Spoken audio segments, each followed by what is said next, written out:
दोस्तों, ये कहानी है एक ऐसे इंसान की जो जिंदगी की परेशानियों से तंग आकर अपने हमजाद को वश में करता है। इसके बाद क्या होता है ये आपने कभी भी नहीं सुना होगा। अंधेरा हो चला था। मैं बच्चों को पढ़ाकर घर लौट रहा था। दिल बहुत उदास था क्योंकि सालों से गरीबी में रहते रहते मैं तंग आ गया था। लाख मेहनत करने के बाद भी इतना पैसा भी नहीं मिल पाता था कि घर का खर्चा चला सकूं। मैं था तो अकेला, लेकिन पेट तो 2 वक्त की रोटी ही मांगता है। आखिर मैं भी जवान था, मेरे भी कुछ अरमान थे। मैं भी चाहता था कि औरों की तरह इज्जत की जिंदगी हो, बड़ा सा घर हो, गाड़ी हो, पैसा हो और घर को चलाने वाली एक खूबसूरत बीवी हो। मगर हालात बिल्कुल उल्टे थे। घर था तो मगर टूटा फूटा खंडर। जेब में इतने पैसे भी नहीं थे कि पूरे महीने 2 वक्त की रोटी खा लूं। इतना ही नहीं, रिश्तेदारों ने भी साथ छोड़ दिया था कि कहीं मैं उनसे पैसे ना मांग लूं। अक्सर लोग कहा करते थे, मियाँ करामत तुम जवान हो, कोई काम धंधा क्यों नहीं करते। मैं मुस्कुराकर कह देता कि ज़रूर मैं काम तलाश कर रहा हूँ। ऐसा नहीं था कि मैं काम करना नहीं चाहता था, लेकिन जहाँ भी मैं जाता लोग मुझसे काम में बेईमानी करने को कहते और मुझसे ये नहीं होता था। इसीलिए मैं ज़्यादा दिन नौकरी नहीं कर पाता था। मगर लोगों से क्या कहता, यही कह देता था कि कोशिश कर रहा हूँ। मैं घर में बैठा यही सब सोच रहा था कि तभी ध्यान आया कि घर में कुछ किताबें पड़ी हैं। चलो इनको छांट लेता हूँ, कबाड़ में बेचकर कुछ पैसे मिल जाएंगे तो काम आ जाएंगे। मैं कमरे में गया, मिट्टी के तेल का लैंप जलाया और किताबें देखने लगा। तभी मेरी नज़र एक किताब पर पड़ी जो बिल्कुल गल जाती अगर मैं ना देखता। वैसी वो किताब थी भी बड़ी अजीब। उस पर फारसी में लिखा था, रूहानी रातें। मैं सोचता रहा कि इसमें शायद कहानियाँ होंगी। मैंने सोचा चलो फुर्सत में दिल बहल जाएगा, पढ़ लिया करूँगा। फिर मैं अपना काम ख़त्म करके लेटने के लिए चला गया। घर में आज कुछ खाने को भी नहीं था तो लेट तो गया, पर भूख के कारण नींद नहीं आ रही थी। फिर ध्यान आया चलो वो कहानियाँ ही पढ़ ली जाएं। जैसे ही मैंने उस किताब का पहला पन्ना खोला तो जो पढ़ा तो मेरे होश उड़ गए। उस पर लिखा था, इस किताब को आगे वही पढ़े जो मरने से ना डरते हो, क्योंकि जो इसमें लिखी बात को सच मानकर मेहनत करेगा उसके पास दुनिया की हर चीज होगी, लेकिन जो जरा भी गलती करेगा उसका मरना पक्का है। उस किताब में ऐसा क्या है ये जानने के लिए मेरा दिल तड़प उठा। उसमें आगे लिखा था, हमारा शरीर 2 प्रकार का है। एक तो वो जो हमें बाहर से दिखता है, जिसको हम ठोस शरीर कहते हैं, और दूसरा शरीर वो जो हमारे इस बड़े से शरीर में समाया हुआ है, जिसको हम सूक्ष्म शरीर कहते हैं, और इसी को हम हमजाद या परछाई भी कहते हैं। इसमें इतनी शक्ति है कि यदि हम इसको अपने वश में कर लें तो धरती पर ऐसा कोई काम नहीं जो हम ना कर सकें, और इसको वश में करना संभव है। ये सब पढ़कर मेरी नींद गायब हो गई। मन में तरह तरह के सवाल आने लगे। क्या ऐसा हो सकता है? क्या ये संभव है? क्या इस किताब में जो लिखा है वो सच है? मैं बहुत देर तक यही सोचता रहा। सोना तो जैसे मैं भूल ही गया। मैंने आगे पढ़ना शुरू किया। उसमें लिखा था, इसको काबू करना कोई मजाक नहीं है। इसको वही कर सकता है जो इरादे का पक्का हो और नियत का साफ हो, और वो ईश्वर के सिवा किसी से न डरता हो। अगर विधि में जरा सी भी गलती हुई तो मौत पक्की और अटल है। इसीलिए इसको वही करे जो हिम्मत रखता हो और उसको पूरा यकीन हो कि वो साधना पूरी कर लेगा, क्योंकि बड़े से बड़ा ज्ञानी भी इस सिद्धि को कर नहीं सका है। मैंने मन ही मन ठान लिया कि कुछ भी हो जाए मैं हमजाद को वश में ज़रूर करूँगा। मैंने मन में कहा, वैसे भी ये ज़िंदगी किसी काम की नहीं है। रोज रोज गरीबी में घुट घुट कर जीना, भूखे पेट सोना, लोगों के दिए गए कपड़े पहनकर जीना भी कोई जीना है। फिर सोचा कि किताब की बात में कुछ तो सच होगा ही, और यदि अगर मैं सफल हो गया तो क्या मौज की जिंदगी होगी। ये सब सोचकर मैंने आगे पढ़ना शुरू किया। उसमें लिखा था कि हमजाद खुद साधक की छाया होता है। उसके गुण, दोष और ताकत सब कुछ साधक पर निर्भर करता है। यदि साधक इरादे का मजबूत होता है तो उसका हमजाद भी वैसा ही होता है। हमजाद की पसंद नापसंद सब कुछ उस इंसान के समान होती है जो उसको सिद्ध करता है, क्योंकि हमजाद उसी का अंश होता है। और किताब में ये भी लिखा था कि हमजाद बहुत चालाक होता है। वो पूरी कोशिश करता है कि साधक बीच में ही साधना छोड़ दे, या डर जाए, या खुद तंग आकर हमजाद को मुक्त कर दे। इसीलिए वो तरह तरह की कोशिशें करता रहता है, परंतु साधक को उसकी हर चाल को नाकाम करना होगा, तभी वो हमजाद को वश में कर सकता है। किताब में ये भी लिखा था कि हमजाद की शक्ल, कद काठी, रूप रंग सब कुछ साधक के समान होता है। ऐसा लगता है मानो जैसे वो साधक खुद को शीशे में देख रहा हो। मुझे लगा कि शायद मुझे मेरी सब मुश्किलों का हल मिल गया है। मुझको लगा कि शायद ऊपर वाले ने मेरी सुन ली है। मैंने आगे पढ़ना जारी रखा। आगे इसमें कुछ शर्तें लिखी थी जो इस प्रकार से थी। पहली शर्त ये कि मुझको इस साधना के बारे में किसी को नहीं बताना। दूसरी शर्त ये कि साधना 40 दिन में पूरी होगी, तब तक किसी से नहीं मिलना है। तीसरी शर्त ये कि साधना के समय होने वाले अनुभव को किसी को नहीं बताना है। मेरे सामने सबसे बड़ा सवाल ये था कि अगर मैं घर से बाहर ही नहीं जाऊंगा तो खाऊंगा क्या, और मेरे पास कोई जमा पूंजी तो है नहीं। 40 दिन कैसे कटेंगे? मैंने सोचा चाहे कुछ भी हो, साधना तो मैं ज़रूर करूंगा। अगले दिन मैं देर से उठा क्योंकि सारी रात मैंने किताब पढ़ी। फिर उसके बारे में सोचकर नींद नहीं आई। फिर दोपहर में मैं अपने दोस्त के घर गया और कहा, यार बहुत बड़ी ज़रूरत है, कुछ पैसे उधार दे दो, 1 महीने बाद सब कुछ वापस कर दूंगा। तो दोस्त ने कहा कि क्या बात है, मुझको बताओ। तो मैंने कहा अभी नहीं बता सकता, समय आने पर सब कुछ बता दूंगा। तो दोस्त ने कहा, अरे मियाँ तुम करते तो कुछ हो नहीं, इतने पैसे कहाँ से लौटाओगे? तो मैंने कहा कि तुम इसकी फिक्र मत करो, तुमको तुम्हारे पैसे मिल जाएंगे। फिर मैंने दिल में सोचा कि एक बार हमजाद मिल जाए फिर बताऊंगा इसको, इसके ताने मुझे हमेशा याद रहेंगे। दोस्त से पैसे लेकर मैं बाजार गया। वहाँ से अपने लिए इतना राशन लाया कि 40 दिन घर में रहकर खा सकूं। इसके बाद रात हो गई और मैं किताब लेकर फिर से बैठ गया। अब उसमें विधि लिखी थी कि मुझको क्या करना है। ये साधना रात को करनी थी। इसमें एक अंधेरे कमरे में जाकर बैठना था और अपने पीछे एक दीपक जला लेना था और फिर उसके प्रकाश में अपनी परछाई को देखते हुए वह मंत्र पढ़ना था जिससे हमजाद प्रकट होगा। मंत्र भी काफी अधिक बार पढ़ना था और अपने चारों ओर एक घेरा बना लेना था। यही काम रोज 40 दिन तक करना था। मैंने घर का बड़ा फाटक बाहर से बंद कर दिया और रात आते ही अपना काम शुरू कर दिया। मैं रात को साधना करता और दिन में सो जाता, क्योंकि आधे से अधिक रात मुझको साधना करने में ही गुजर जाती थी। जब 2-3 दिन हो गए तो जिन बच्चों को मैं पढ़ाता था वहाँ से खबर आई कि मैं क्यों नहीं आया। तो मैंने भी जवाब भेज दिया कि अब नहीं आऊँगा पढ़ाने। अब मुझको साधना करते करते 15 दिन हो गए थे, मगर अब तक वैसा कुछ भी नहीं हुआ था जैसा किताब में लिखा था। हर रात मेरी उम्मीद कम होती चली जा रही थी और ऐसा लगा कि शायद मैंने बहुत बड़ी भूल कर दी। ये मेरा बचपना है और मूर्खता भी है। आज के समय में भी कहीं ऐसा होता है क्या? इन्हीं ख्यालों में कब दिन गुजर जाता पता ही नहीं लगता। और फिर घर में राशन भी खत्म होता जा रहा था और मेरे पास पैसे भी नहीं थे कि और खरीद सकूं। कभी लगता था कि यदि हमजाद ना मिला तो फिर क्या होगा। इसी तरह 40वां दिन भी आ गया। मैं बहुत ज़्यादा उत्साहित था कि बस आज इंतज़ार ख़त्म हो जाएगा, आज सारी मेहनत वसूल हो जाएगी। मुझको रात का बेसब्री से इंतज़ार था। दिल की धड़कन तेज़ हो गई थी। मैंने जल्दी से हाथ मुंह धोया और साधना करने बैठ गया। कमरे में हर तरफ सन्नाटा था, हर तरफ अंधेरा था, बस मेरे दीपक की हल्की सी रोशनी थी। आधी रात गुजर गई मगर कुछ नहीं हुआ। दिल में तरह तरह के ख्याल आने लगे थे। कभी दिल कहता कि कुछ नहीं होगा, ये सब बिल्कुल फिजूल है। फिर दिल कहता कि आज भी कुछ नहीं हुआ तो कल क्या होगा। घर में राशन खत्म हो चुका है और अब तो कोई पैसे भी नहीं देगा।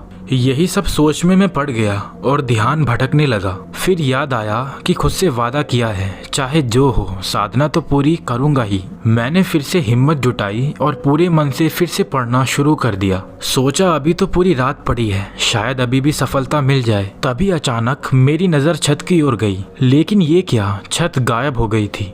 तारे और आकाश बिल्कुल साफ दिखाई दे रहे थे। मैं बुरी तरह घबरा गया। मैं कमरे में हूँ या फिर कहाँ हूँ, कुछ पता नहीं चल रहा था। एक अजीब सी दुनिया में मैं जा चुका था। ऐसा लग रहा था मानो सारा शरीर जकड़ सा गया हो।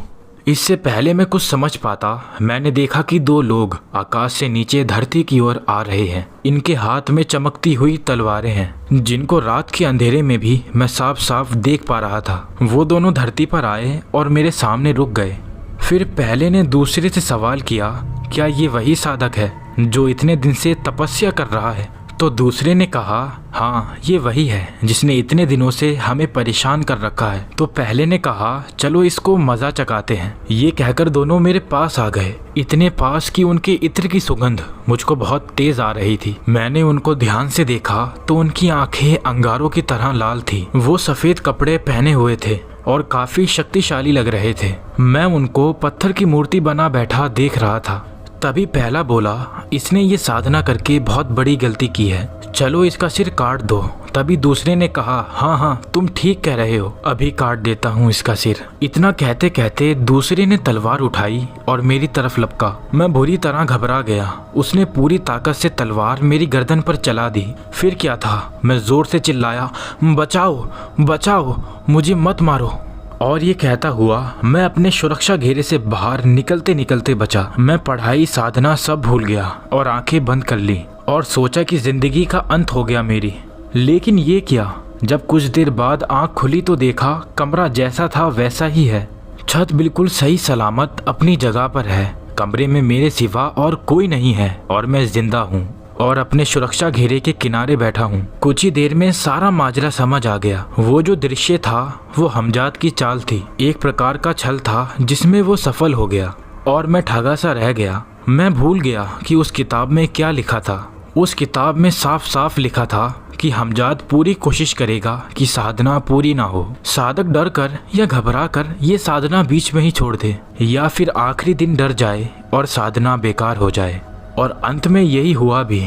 मैं इतना डर गया कि जान बचाने के चक्कर में सब भूल गया। मगर अब क्या हो सकता था। अब मेरे पास कुछ नहीं बचा था, सिर्फ निराशा, उदासी और गरीबी, और कुछ नहीं। मैंने सोचा इससे अच्छा तो मर ही जाता उस शक्ति के हाथ। मैं क्यों डर गया, मैं इतना कायर तो नहीं था। ये सब सोचकर मेरे आंखों में आंसू आ गए। मैं थक चुका था और टूट चुका था। मैं चुपचाप उठा, दीपक बुझाया और बिस्तर पर लेट गया, जो उस कमरे में ही था जहां मैं साधना करता था। अब मेरे सामने कई सवाल आने लगे, जैसे कल खाना कहाँ से आएगा, जो पैसे मैंने अपने दोस्त से लिए थे वो कैसे लौटाऊंगा, घर का खर्च अब कैसे चलेगा क्योंकि अब मेरे पास नौकरी भी नहीं थी।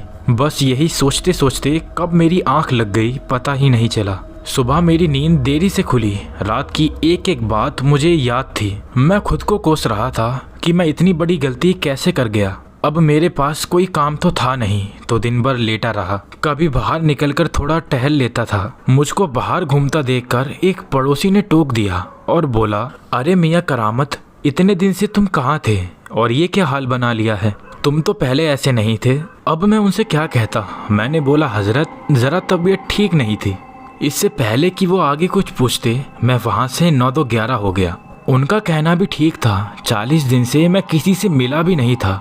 मेरी दाढ़ी भी बढ़ चुकी थी और मैं खाने पीने की कमी की वजह से काफ़ी पतला भी हो गया था। कितनी रातें भूखा रहकर साधना की थी। ये सोच रहा था कि खाना खा लूँगा तो नींद ना आ जाए और कहीं साधना टूट ना जाए। मगर अब क्या फ़ायदा ये सब कहने का। पहले तो जिन बच्चों को मैं पढ़ाता था उनके घर से 2 वक्त का खाना आ जाता था, वही खा लिया करता था। पर अब तो वो सहारा भी ख़त्म हो गया। शाम हो चली थी और मैं सुबह से भूखा था। तभी पड़ोस के घर से एक लड़का खाना लेकर आ गया। उसने कहा, सुबह आपको चाचा मिले थे, उन्होंने आपके लिए खाना भेजा है। कह रहे थे कि आपकी तबीयत कुछ ठीक नहीं है। मैंने हाँ में सिर हिलाया। लड़का खाना देकर चला गया। अब रात हो चली थी। मैं खाने पर ऐसे टूट पड़ा जैसे मरे हुए जीव पर गिद्ध।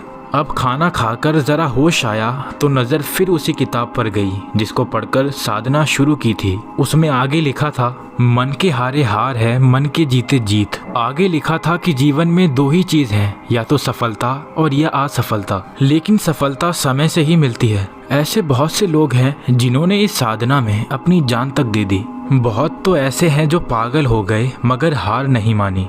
बहुत से ऐसे लोग हैं जो इस किताब के लिखे जाने से आज तक इस साधना को करने का प्रयास कर रहे हैं, क्योंकि 1 या 2 बार नाकाम होने का मतलब असफलता बिल्कुल नहीं है। ये पढ़कर मन को थोड़ी हिम्मत मिली। लगा कि शायद अब भी कुछ आशा बाकी है। लेकिन अगले ही पल एक झटका सा लगा। मैंने खुद से कहा, करामत तुम ये क्या सोच रहे हो। अरे अब ये सोचो कि सुबह का खाना कहाँ से आएगा। रोज रोज तो कोई खाना देगा नहीं और खर्च के लिए पैसे कहाँ से आएंगे। ये सोचो कि जो कर्जा लिया है वो कैसे उतरेगा। मैं बार बार किताब के पन्ने पढ़ता और मन में कहता, करामत तुम हारे नहीं हो, तुम जीतोगे। वो सब कुछ मिलेगा तुमको जिसके तुम हकदार हो, जो अब तक विधि ने तुमको नहीं दिया। अगले दिन जब सो के उठा तो मन कुछ हल्का था। अपनी असफलता याद आ जाती तो मन फिर से उदास हो जाता। सोचा घर में पड़ा रहा तो कैसे काम चलेगा, कुछ तो करना ही होगा। यही सोचता हुआ घर से निकला, तभी काफी लोगों ने टोका, क्या बात है मियाँ, आजकल तो बाजार में भी दिखाई नहीं देते, सब कुशल मंगल है, बड़े भुजे भुजे से लग रहे हो। कोई कहता, अरे मियाँ कब तक निकम्मे घर पर पड़े रहोगे, कुछ काम कर लो और घर बसा लो, कब तक रोटी के लिए यहाँ वहाँ मुंह मारते रहोगे। लोगों की ये बातें तीर की तरह मन में चुभ जाती, लगता जैसे कोई जख्मों पर नमक डाल रहा है। अब लोगों से क्या कहूँ, दिल तो हर किसी का चाहता है कि पैसा हो, घर हो, गाड़ी हो, और रहा सवाल शादी का तो रिश्ता लेकर किसके यहाँ जाऊँ। और क्या कहूँ कि ना माँ है, ना पिता है, ना घर में खाने को रोटी है, ना कमाई, मुझे अपनी बेटी दे दो। कौन काम नहीं करना चाहता, लेकिन लोगों को शायद मैं पसंद ही नहीं आता। शायद मेरी सच्चाई और सादगी ही मेरी बेरोजगारी का कारण है। यही सब सोचता हुआ चला जा रहा था, तभी रास्ते में मुझको अशफाक भाई मिले। काफ़ी समय बाद उनसे मिलना हुआ था। मुझको देखते ही पहचान लिया और बोले, अरे करामत मियाँ, कहाँ का दौरा हो रहा है। तो मैंने कहा, बस भाई कुछ नहीं, ज़रा बाजार जा रहा था। अशफाक ने पूछा, क्या हाल चाल है, क्या कर रहे हो आजकल, शादी वादी की या नहीं। मैं समझ नहीं पा रहा था उनको क्या जवाब दूं। फिर कुछ देर सोचकर मैंने कहा, भाई रोजगार की तलाश में हूँ, हालात अच्छे नहीं हैं, ऐसे में शादी कौन करेगा मुझसे। उन्होंने कहा, ये तो बहुत दुख की बात है, तुमने कोई नौकरी तलाश नहीं की, पढ़े लिखे आदमी हो तुम। मैंने शर्म से गर्दन नीचे करके कहा, भाई कोशिश तो बहुत की, कई लोगों के यहाँ काम भी किया, मगर किसी को शायद मेरी साफ गोई पसंद नहीं आती, सब एक दूसरे को लूटने बैठे हैं। मेरी बात सुनकर कुछ देर वो खामोश रहे, फिर बोले, तुम्हारा कुछ नहीं हो सकता मियाँ, अच्छा अखबार तो बांट सकते हो। तो मैंने जल्दी से जवाब दिया, जी हाँ बिल्कुल। वो बोले, तो फिर ठीक है, आ जाओ कल काम पर। ये सुनकर मेरी खुशी का ठिकाना न रहा। मुझको लगा जैसे मुझको नई उम्मीद और नई जिंदगी मिल गई हो। मैंने कहा, आपका बहुत बहुत शुक्रिया, मैं कल से काम पर आ जाऊंगा। नौकरी पाने की जल्दी और खुशी में मैं ये भी पूछना भूल गया कि पगार क्या होगी और कितने बजे आना है। फिर सोचा, चलो जो मिल जाए ठीक है, दूसरों के आगे हाथ फैलाने से अच्छा है कि रूखी सूखी रोटी ही खा लें। मैं अब वापस घर आ गया और हाथ मुंह धोकर लेट गया। लेटकर गुजरे हुए वक्त के बारे में सोचता रहा और खुद को कोसता रहा कि कैसी किस्मत लेकर पैदा हुआ हूँ कि एक परेशानी जाती नहीं तो दूसरी आ जाती है। छोटी उम्र में माँ बाप गुजर गए, फिर रिश्तेदारों ने ठोकरें मार मार कर पाला, किसी ने मनुष्य कहा और किसी ने धरती पर बोझ। कितनी रात भूखा सोया हूँ मुझे ही पता है, किसी ने भी मदद नहीं की, बस यही सोचा कि इससे कब छुटकारा मिलेगा। अगले दिन सुबह की नमाज पढ़कर मैं अपनी नई नौकरी पर पहुंच गया। मुझको देखकर वो हैरान रह गए और बोले, वाह मियाँ, तुम तो वक्त के बहुत पाबंद हो, वक्त से पहले ही आ गए। मैंने सिर हिलाकर धीरे से कहा, जी हाँ, आप मुझे हमेशा ऐसे ही पाएंगे। उन्होंने कहा, बहुत अच्छा है, लो अखबार उठाओ और शुरू हो जाओ। मैंने मरे हुए दिल से अखबार उठाया और चल दिया। 2-4 घंटे में मेरा काम खत्म हो गया। अब मुझको एक तसल्ली थी, चलो रोजी रोटी का ठिकाना तो हो गया। लेकिन अब क्या यूं ही जिंदगी गुजार दूंगा? क्या मेरे सपने मर जाएंगे? क्या वो वादा जो मैंने खुद से किया था वो भूल जाऊं? क्या सबकी नज़रों में गिरकर जीना ही मेरा नसीब है? मैंने खुद से कहा, नहीं, ऐसे नहीं जीना मुझे। बस फिर क्या था, वो किताब जिसके बारे में कुछ वक्त के लिए सोचना बंद किया था, फिर हाथ में उठा ली और ध्यान से पढ़ने लगा। अगले दिन से मैंने फिर फैसला किया कि साधना शुरू की जाए। फिर रात हुई और फिर वही सब शुरू हो गया। क्योंकि एक बार मैं ये सब कुछ कर चुका था, इसीलिए अब और यकीन और उम्मीद हो चली थी। अब पहले जैसा डर तो नहीं था, लेकिन उत्साह पहले से ज़्यादा थी। अब मुझको पढ़ते हुए 10 दिन हो गए थे। मैं रात को पढ़ाई करता और दिन में अखबार बांटकर घर आ जाता। जो वक्त मिलता था उस वक्त मैं अपनी नींद पूरी कर लेता।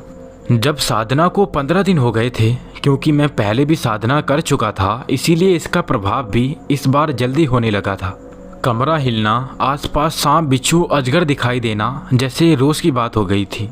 सोता तो डरावने सपने आते, कभी कंकाल नजर आते, कभी खून, कभी जलती चिता, कभी कोई कान में आकर कहता, मान जाओ, साधना छोड़ दो वरना हम तुमको मार देंगे।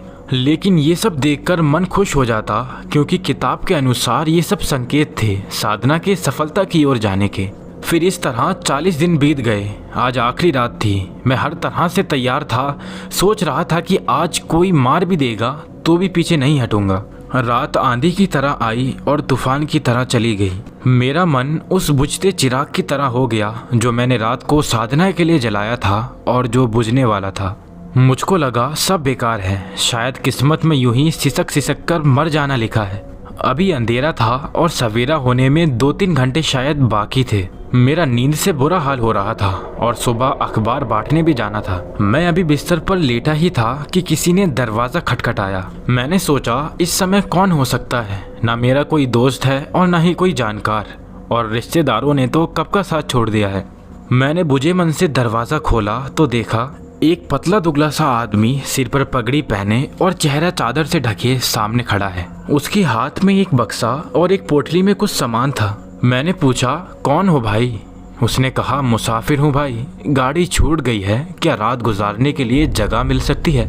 मैंने कहा, भाई मैं तुमको जानता भी नहीं, कैसे हाँ कर दूँ? उसने कहा, मेरा यकीन कीजिए, मैं एक मुसाफिर हूँ।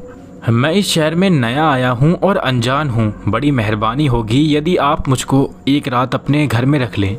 उसकी आवाज़ में कुछ ऐसा असर था कि मैं चाहते हुए भी उसको ना कह सका। मैंने कहा, ठीक है, अंदर आ जाओ। उसने कहा, शुक्रिया जनाब। मैंने बस यूं ही पूछ लिया कि आप क्या लेंगे, चाय या नाश्ता? तो उसने शर्माते हुए कहा कि कल रात से कुछ नहीं खाया है, जो हो सके दे दीजिए।